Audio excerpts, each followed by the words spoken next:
The situation is this. I think they've already explained it to you. The issue at stake here is major interests, the well-being of those on the streets, our families, communities, the well-being of those inside. We've been through a lot of years now, __, for reasons that you are very familiar with. Clara, they didn't get us anywhere, whether it was through TikTok, acquaintances, or news. You've probably heard of the Maras, the most dangerous criminal group in El Salvador and also in Central America. One so lethal that when their leader was caught, he lived through true hell trying to pay what he owed. What really happened to old Lin? Stay until the end of the video and find out. Before starting, leave your registration with the like button and subscribe to our stories. They'll surely catch you. Now, activate the bell so we can get started. The Barrio 18 gang, also known as Barrio 18, is one of the most numerous gangs in the Western Hemisphere, comparable in many ways to its well-known rival, the Mara Salvatrucha MS-13, although the gang has cells from Central America to Canada, has been significantly weakened in El Salvador after an aggressive campaign launched by the Nayib Bukele government since March 2022, during which Salvadoran security forces imprisoned more than 10,000 alleged members of Barrio 18. Those who remain at large went underground or fled the country, but with thousands of members scattered throughout Central America and the United States, Barrio 18 remains a criminal threat to the region.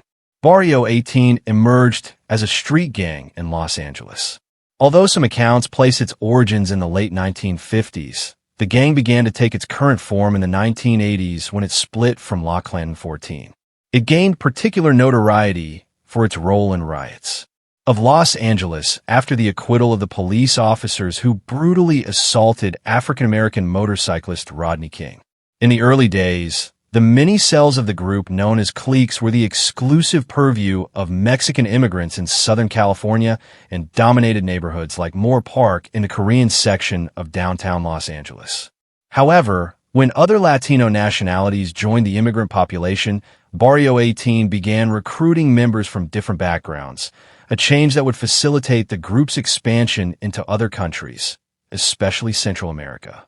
In the late 1990s, a task force from the Federal Bureau of Investigation, FBI, and local authorities arrested some of the most prominent leaders of Barrio 18.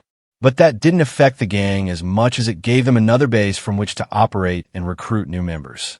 Despite efforts to keep the gang in federal prisons, despite the gangs by isolating gang leaders from their contacts abroad and from their fellow inmates, Barrio 18 members, such as Francisco Martinez, alias Popet, devised ways to continue directing their criminal activities from prison. Some Barrio 18 members also joined the Mexican Mafia, a fearsome prison gang that united Southern California street gangs into a single, powerful confederation known as the Serenos. Outside prison, street gangs fight inside, forming a single structure under the direction of the Mafia. Barrio 18 expanded southward into Mexico and Central America, primarily due to a change in immigration policies in the mid-1990s, which expanded the number of criminal charges for which a foreign-born resident could be deported to their country of origin. The new policy aggressively applied to gangs in California, where there were many gang members without U.S. citizenship. Deportations generated a sudden influx of Barrio 18 gang members and other groups to Central American countries and Mexico, which brought with it increased violence and crime in the late 1990s. Starting in El Salvador, Central American governments began passing stricter laws to criminalize even gang association. These policies, collectively called mano dura, heavy-handed, produced mass arrests of gang members that inadvertently fueled the growth of gangs by concentrating their members in prisons, which led them to reorganize and regroup on the streets. Barrio 18 ventured into drug dealing and extortion with the increase in profits. The gang also began laundering money through small businesses such as car washes. 2005. Internal conflicts led to the division of Barrio 18 into two factions, the Revolutionaries and the Serenos. The two remain at odds and fight with the same bitterness with which they confront the MS-13, their historic enemy and the largest street gang in Central America. The gang gained greater power in El Salvador, Guatemala, and Honduras, where it was able to take advantage of the weak governments and widespread social exclusion to expand into poor urban areas in those spaces. Barrio 18 began systematically extorting public transportation systems, displacing entire communities, and entering politics. This became more evident in March 2012 when the leaders of the Barrio and their rivals, the MS-13, entered a national truce brokered by a government delegate and the Catholic Church. The homicide rate in the country fell by more than half after the negotiated ceasefire, but violence escalated again as soon as the truce failed. The leaders of the MS-13 and Barrio 18 proved alarmingly adept at exploiting the political capital they gained after the truce, raising concerns that the initiative could give them a means to increase their criminal sophistication and overall influence in the country. Adding to these concerns, extortion and disappearances allegedly continued to rise in El Salvador. Throughout the truce, homicides resumed their rise in mid-2013, reaching a peak in 2015 before returning. A radical drop in El Salvador's homicide rate began in 2019. Starting in 2019, the country's gangs were once again in the spotlight, although government representatives attributed the drop to their national security plan. Multiple media reports spoke of an informal pact between sectors of the Salvadoran government and imprisoned gang leaders, according to which the latter would reduce murders in exchange for better prison conditions.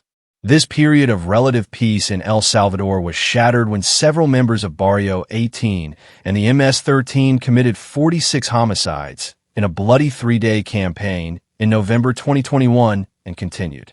The indiscriminate massacre of 92 people, including civilians such as shoppers, vendors, and bus passengers in March 2022, Barrio 18 was quick to distance itself from a massacre, which was interpreted as a visible attempt to send a message to the government. Enraged by the rampant violence, the government responded with the most comprehensive war on gangs in the country's history, arresting tens of thousands of suspected gang members during a state of emergency declared in March 2022 and still in effect in November 2023. This offensive decimated the rank-and-file gang members of Barrio 18 and forced thousands into exile for the first time in decades. The gang has lost control of key territories and criminal economies in areas where it previously exercised strict control. In November 2022, the Honduran President Omar Castro attempted to replicate Bukele's offensive by declaring a state of emergency to address the rise in extortion. But these measures have not made a dent in gang activities, and the Barrio 18 gangs remain intact in Honduras. At the top of the hierarchy are the palabreros, most of whom are incarcerated in the prison system. They coordinate all criminal activities. A palabrero keeps track of all financial transactions, homicides, drugs, and weapons in El Salvador. Four of the highest-ranking leaders of the Serenos faction, including Carlos Lettuce Mojica, alias El Viejo Lin, sent a voice note to the released members, asking them to stop the murders that shocked the country in November 2021. This led to speculation about a rift between the imprisoned gang leaders and the leaders in the gangs. Streets. Although many of the leaders were already in prison. When the anti-gang campaign began in March 2022, many of the leaders at large were captured or forced to flee. In Guatemala, a group known as La Rueda coordinates the activities of La Pandilla. Many of its members, including leader Aldo Dupi Ochoa Mejia, alias El Lobo, are in prison. Similarly, the main leaders of Barrio 18 in Honduras, such as Nahum Medina, alias Tacoma, operate behind bars. Outside, the gang is organized into courts. A court is a territorial division that does not necessarily depend on municipal boundaries. Each court has several tribes. The smallest units of the Barrio 18 organization are finally collaborators who do not fully belong to the group or will never be part of it. These help the gang with minor tasks, such as intelligence gathering and the transfer or storage of illicit goods. If you enjoy the video, we invite you to give us a like and activate the notification bell so you don't miss any of our videos. We continue. The gang's geography in Central America operates primarily in El Salvador, Guatemala, and Honduras. By mid-2023, it had more than 22,000 members. In El Salvador alone, the gang also has a significant presence in the United States, with an estimated 30,000 to 50,000 members in the 2010s. The group, in dozens of cities, many of its members reside in California and nearly 20 states, but Barrio 18 also has a presence in other western cities like Denver. In addition, Barrio 18 has had a presence in Italy since the mid-2000s, and in September 2016, the capture of an alleged Barrio 18 leader revealed La Pandilla's desire to expand its presence in Europe. Spanish police warned of this danger when they arrested 15 Hondurans in 2023 who were said to be planning to establish a Barrio 18 clique in Barcelona. There have also been reports of a displacement of Barrio 18 members fleeing the government's campaign in El Salvador to southern Mexico. Allies and enemies. Barrio 18's greatest rival is the MS-13. In El Salvador, Barrio 18 is divided into rival factions. The revolutionaries and the Serenos divide, which usually leads to violence. The gang also has a close relationship with the Mexican Mafia. It is known that it has a network of collaborators that includes lawyers, taxi drivers, and mechanics. On many occasions, the gang has been involved in clashes with state security forces during successive anti-gang campaigns in Central America. What happened to Old Lin after being captured and imprisoned under the incredible sentence of 1,000 years? Yes, as you've heard, 1 year, something that may seem ridiculous to many since it is impossible for someone to live that long. However, this is not the worst of what Old Lin had to go through. In prison, as has been reported, he suffered various tortures and mistreatment by the police. Let's remember that, as the leader of that gang, the hatred and resentment they had for him was not normal. Although the nickname he has may seem even adorable, it's not at all true. Since in his hands, the most horrible tortures imaginable were carried out on people who were often innocent, but in his eyes were nothing more than a useless piece of meat. It didn't matter if you cut it and then voted. Although the veracity of whether he is still alive has not been confirmed, it is understood that if he is living the same hell.